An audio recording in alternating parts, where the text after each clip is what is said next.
South Park isn't your average cartoon. You can just shut up, baby, because you hate America and you love abortion. This is the show that turned Kanye West into a gay fish, Come on. I've been so lonely, girl, I've been so sad. roasted Tom Cruise into a closet, Hey! Dude, I'm sorry, I didn't mean it. Go away. and had Santa fighting Jesus in a cage match.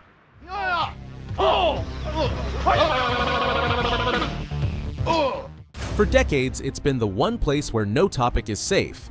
If you grew up sneaking South Park after school, these episodes stick out way more as an adult. Guys, this has gone on way too long. Can't we all stop being so mean to each other? Because sometimes the joke never comes. What you're left with is uncomfortable, depressing, or straight up disturbing. Hey, put it out! Tramp boy, what have you done now? And that's what we're ranking today. The top 10 darkest episodes. Let's kick it off with an episode that ditched satire and went straight for hopelessness. Number 10, Stanley's Cup. Stanley's Cup feels like a parody of every cheesy sports movie, but instead of inspiration, it delivers despair. Stan gets stuck coaching a terrible kids hockey team. Normally, South Park would twist this into absurd comedy, steroids, mascots, whatever. Instead, the focus is Nelson, a sick kid in the hospital whose only wish is to see the team win once.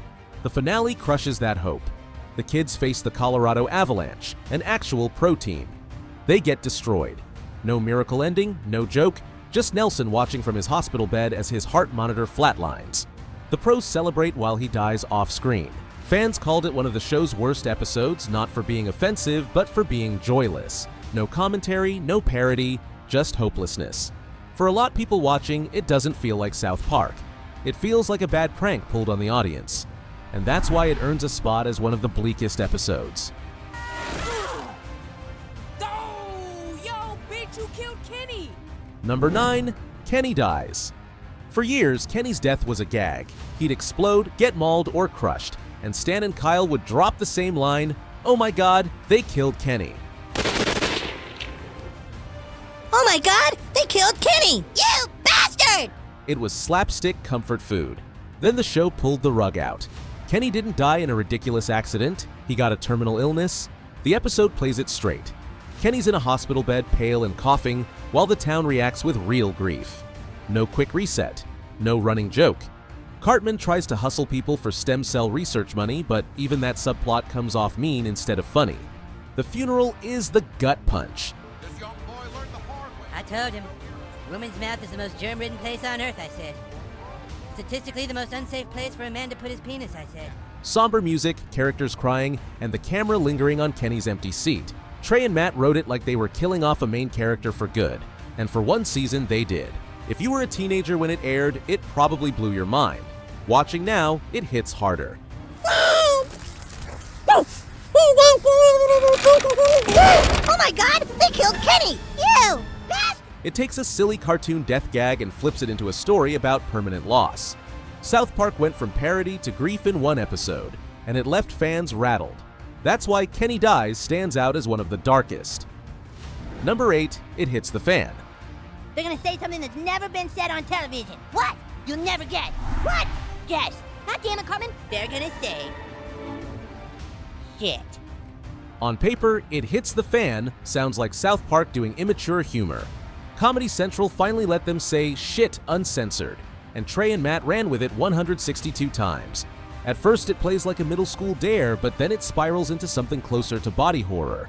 The word spreads through town like a plague. Teachers, newscasters, and random bystanders say it non-stop, and then the curse starts to manifest physically. Look, the word shit first showed up in English in the 1340s, the same time as something called the Black Death. People vomit blood in the streets, break out in sores, and collapse like they're in a zombie outbreak. It's absurd, but it's also grotesque. Then the Knights of Standards and Practices show up, literal knights guarding censorship, claiming the word unleashes an ancient curse. Suddenly a silly joke becomes apocalyptic. The entire town is overrun with disease, death, and cult-like warnings, all because of a swear word. When you were a kid watching this, the humor was in hearing shit uncensored. But re-watching it now, the horror angle stands out more. Shit. Shit. Trey and Matt turned a language gag into a gore-soaked collapse of society. It's gross, it's disturbing, and it made The Walking Dead look tame before that show even existed. That's why It Hits the Fan isn't just funny, it's one of South Park's darkest episodes. Number 7, Scott Tenorman Must Die. If one episode proved Cartman isn't just a spoiled brat, but a full-blown psychopath, It won't be so dumb when Scott Tenorman arrives. I suggest you stay to see the fireworks. it's Scott Tenorman Must Die.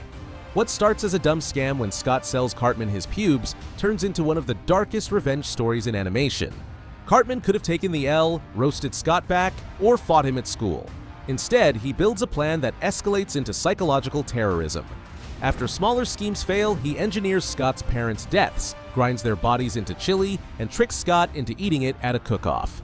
The reveal is played straight. Cartman details every step of his plan while Scott breaks down in horror.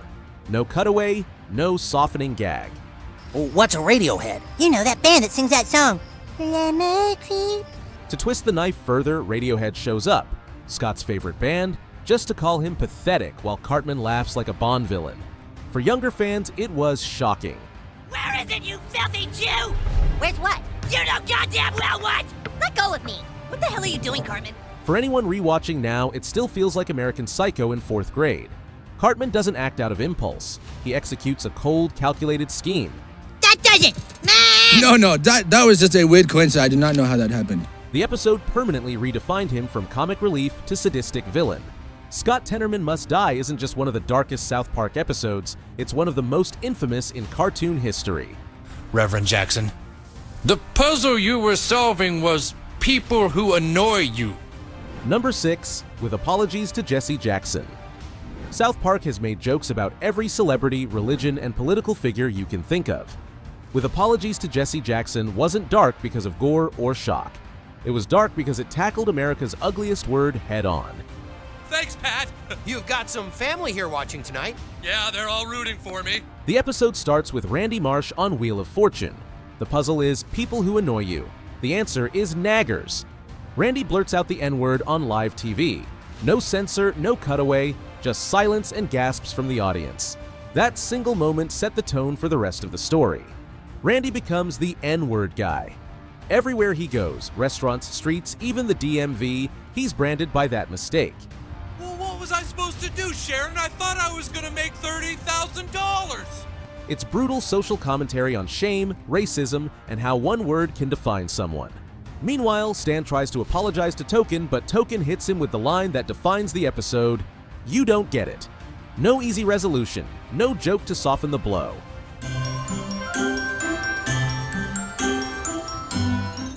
Number 5, Woodland Critter Christmas. On the surface, Woodland Critter Christmas looks like a warm holiday parody. Cute animals, storybook narration, and cheery music make it feel like Disney made a South Park episode. Ooh. You all right, Lady Porcupine? Oh yes, just felt a little kick is all. Stan meets a group of wide-eyed woodland critters who ask him to help with their savior. At first, it's all smiles and Christmas spirit. Then they casually mention sacrifices, chant in monotone, and reveal they're satanic cultists trying to summon the Antichrist. From there, it's pure horror.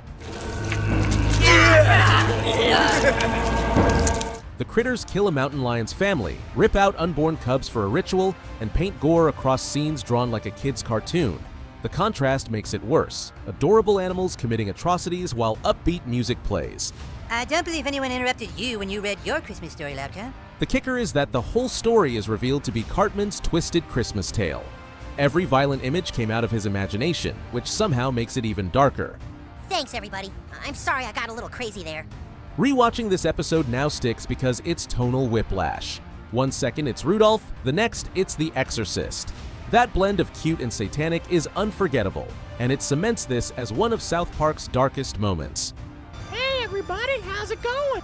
I just can't seem to stop. Number 4, A Million Little Fibers. Most of South Park's darkest episodes are remembered for sharp satire or disturbing violence. A Million Little Fibers is remembered for something else, being almost unwatchable. What starts as a parody of the James Frey memoir scandal turns into one of the most bizarre, joyless episodes Trey and Matt ever made. It follows Towley, the talking towel, trying to sell a fake memoir. That setup alone could have worked as a quick parody. Instead, the story drags into surreal territory when Oprah's private parts are given personalities. Her vagina and asshole literally talk, plot against her, and eventually hold her hostage at gunpoint. The scenes are drawn out, grotesque, and hard to sit through. The episode doesn't have clever commentary. It's not Cartman scheming or the boys mocking pop culture. It's just Towelie stumbling through drug addiction and Oprah being humiliated in ways that feel more mean than funny. Even die-hard fans rank it near the bottom because it isn't entertaining. It's punishing. Get him! Burn him! Burn the towel! Burn that which lies. For fans rewatching this, now hits differently. When you were younger, this was the episode you skipped. As an adult, it's the one that makes you realize how far the show could miss. It's dark not because it's clever, but because it's so grotesque it leaves you uncomfortable. But now everybody thinks I hate ladybugs. I didn't even know it was there. I can't take it anymore. Number 3, Britney's new look. South Park has always mocked celebrity culture, but Britney's new look goes way past parody and into nightmare fuel. Inspired by Britney Spears' 2007 breakdown, the episode shows her shooting most of her head off with a shotgun and surviving. She walks around missing half her skull, jaw exposed, while the media keeps parading her on stage. Instead of treating her like a victim, everyone mocks her and pushes her to perform. Paparazzi swarm, fans cheer, and the town treats her suffering like tabloid entertainment.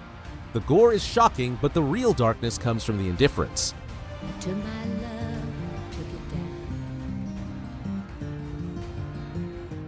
Number 2, You're Getting Old. Most South Park episodes are chaos. Cartman scheming, Randy melting down, or celebrities getting roasted. You're Getting Old cuts all that out and goes straight for depression. It's one of the few episodes where the darkness isn't gore or shock, it's real despair. Stan turns 10, and overnight his world collapses. Music he once liked sounds like literal shit. Food tastes awful, and every conversation feels empty. He becomes jaded, cynical, and detached from everyone around him. For a kid, the everything is shit joke is funny. For adults rewatching, it feels like a metaphor for burnout and growing up bitter. The gut punch comes when Stan's parents split. Randy and Sharon's divorce isn't played for laughs. It's heartbreaking. Paired with montages of Stan isolating himself and even drinking whiskey, it felt less like South Park and more like a midlife crisis animated. When it aired, fans thought Trey and Matt were done with the show. This episode hits because it mirrors reality. The hobbies, music, or games you once loved feel dull, and life feels heavier than it used to. South Park dropped the satire and gave viewers something scarier than gore: existential emptiness. Oh, thank God. Hey, Muhammad. Really sorry about all this, dude. So what the heck are we gonna do now? Muhammad isn't safe here! The gingers and celebrities all want a piece of him. I don't know where we can go. Number 1, 201. Most South Park episodes stir up controversy and then fade into meme history. 201 was different. It sparked real-world threats, got censored by Comedy Central, and is still banned from streaming today. That alone makes it the darkest episode in the show's history. The plot follows episode 200, with every celebrity South Park ever roasted demanding Muhammad be shown uncensored. The boys try to hide him in a bear suit, which triggered backlash outside the show. Radical groups made threats, Comedy Central panicked, and the network censored almost everything. Every mention of Muhammad was bleeped. Even the big moral speech at the end, usually where Trey and Matt tie the story together, was censored into long silences. Cartman's subplot about his dad, meant to be a huge reveal, was drowned in bleeps. Fans weren't laughing, they were furious. And that's the real darkness of 201. It wasn't gore or shock humor, it was censorship winning. For a show built on mocking everyone equally, this was the first time the creators weren't allowed to air their full vision. Watching it now doesn't feel edgy, it feels like a piece of TV history erased in real time. That's why 201 ranks number 1. It proved even South Park had limits. And that's the list. The 10 times South Park went too far. Rewatching them now hit harder. When you were younger, it was edgy humor. As an adult, it feels like Trey and Matt were running a social experiment to see how far you'd go before turning the TV off. Do you know every time Cartman went full-on psycho? Click here to find out more.